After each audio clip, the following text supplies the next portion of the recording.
Arena 1 all the way to Arena 20, here are the best decks in Clash Royale. Before we get started with this video, I would just like to ask you if you would consider subscribing.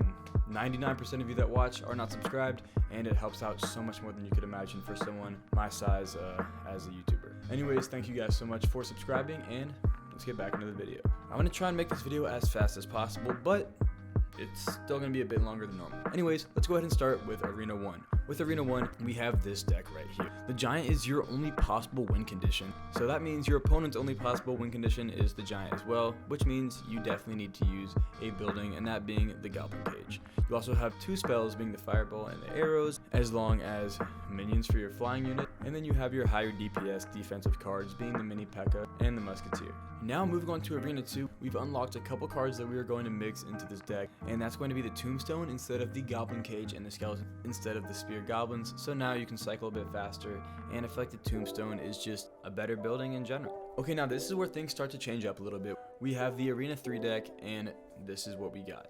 So we have the Giant for your win condition, and now you have the Barbarians, which are such a high DPS card, and they're really annoying to deal with at a lower arena. People don't really know what to do when there's just a lot of troops on the board, so they're really good against defending Giant. You also have the Cannon for other win conditions. They could have the Battle Ram or the Giant. You still have your Fireball and Arrows. You've got your minions, but now you have a Valkyrie as well. The Valkyrie being one of the best cards in the game, a nice mini tank that does splash damage on the ground. Now, Arena 4. The Wizard has to come into play. I know people say it is a bad card, but in a lower arena, there's a reason people use it. It's not bad for lower arena players. And now you can see there's a couple changes. I did put the Electro Spirit instead of the Skeletons, but you can kind of switch that out with the Skeletons. Either way, it'll work. Just for cycle, and then you still have your remaining same cards. Arena 5. Now we finally have a good win condition, and that is the Hog Rider. With the Hog Rider, I kind of decided to make it a log bait type deck. So you can see we have Barbarians, Flying Machine, Goblin Cage, and Wizard as well, which are all very good cards to bait out the Fireball. You can also pair the Flying Machine with the Hog Rider by putting it behind it, and it'll snipe any buildings that tries to kite the Hog Rider. You also have your Fireball and your Zap to take care of any troops trying to kill the Hog Rider. Once again, Hog Rider is just guaranteed damage most of the time, so gotta use it. That being said, I completely switched up the whole vibe for Arena 6. Arena 6, you now have the P.E.K.K.A. and the Witch behind it, which this deck is just a swarm and a menacing deck. You have your P.E.K.K.A. for your tank, and then look at all of these troops that are going to be behind it. Witch, summon Skeletons, you have the Goblin Hut, summon Spear Goblins, you have the Bats, you have the Minions. This deck is just supposed to overwhelm your opponent and make it as difficult and annoying for them as possible to defend.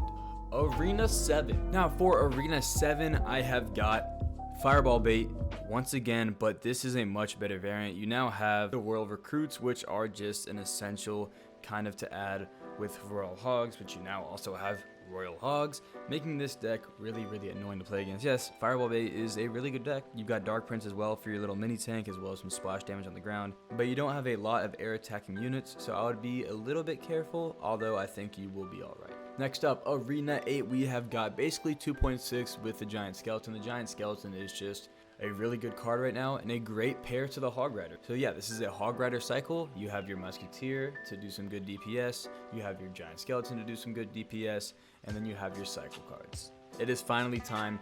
We can now do log bait in Arena 9. It is not the classic log bait. You don't have a log, but you have Barbarian Barrel, which gets the job done. Dark Goblin is insanely OP. You guys pretty much know how log bait works. You bait out the log with your Goblin Gang or your Dark Goblin or whatever. Put in a Goblin Barrel, get some good damage, cycle, get some more Goblin Barrels down, keep getting some chip damage, and then rock it away at the end to get that W. Arena 10, the same deck is the best deck for Arena 10. In my opinion, I think this log bait variant is still the best deck for Arena 9 and Arena 10.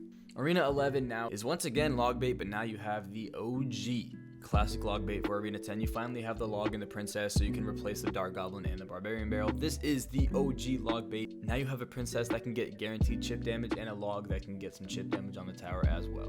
We kind of have a version of Splash Yard. I really like this deck. I don't know what it is about it, but it has such a strong defense. You have the Phoenix, which is the best card in the game. Simply, maybe the champions, some of the champions could be a bit better, but if you take out champions, the Phoenix is easily the best card. You have the Ice Wizard to slow everything down on defense. You have the Valkyrie on defense. You have, oh wait, another thing to slow stuff down on defense, that being the zappies. You have the poison, which is a great defensive spell. Moving on to Arena 12, it's Lava Loon. You could change up this Lava Loon. I just say any variation of Lava Hound Balloon is your way to go once you unlock it. Yeah, any variation of Lava Loon. You could have the Phoenix in there with like the flying machine or something, but this Lava Loon has always been successful, and since I feel like the Phoenix is going to get a nerf soon, I would recommend using this deck. Yes, Lava Hound Balloon, these pushes are just so unstoppable. Like, you put minions in there, you fireball their defense, and things just get difficult. Lava Loon is easily one of the best decks in the game, period, and you could be using this in Arena 13. Now moving on to Arena 14, we have E-Golem. Yes, E-Golem is so strong in the meta right now with the Phoenix, and now you have E-Golem Rage, you put it in.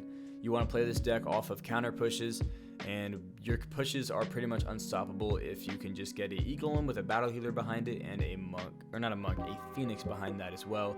You rage it all, arrows their defense, GG. For Arena 15, we have classic Splash Yard, baby. I love Splash Yard, and you can finally use it. You finally unlock the Tornado, and the Tornado is one of the best cards in the game. It's so simple, and I'm so glad that you can get it in Arena 15 because you can finally use Splash Yard. This is the deck I recommend using, and now we're at a point where all you can unlock is champions. So for Arena 16, I have substituted the Skeleton King for the Valkyrie, making, oh my gosh, this makes Splash Yard so much better. The Skeleton King in Splash Yard is overpowered, and I think this is the best deck for Arena 17 too. Yes, there are so many really good decks to choose from, but like, Splash Yard is something that I know will always be somewhat meta. I just don't see Splash Yard ever going out of the meta anytime soon. It has been strong for so long, and it continues to stay strong no matter what they nerf. But for the final card you can unlock, being the Monk, I recommend using Splash Yard with the Monk instead of the Skeleton King. Yes, I think Splash Yard is one of the strongest decks in the game right now, and it's the deck that I recommend using in the top arenas in Clash Royale. This goes all the way to Arena 20. I would recommend using. Right now I'm in Arena 18, but I do not play ladder whatsoever. I only play Path of Legends. Maybe I can test this out for you just to make sure and push up to Arena 20 with this deck.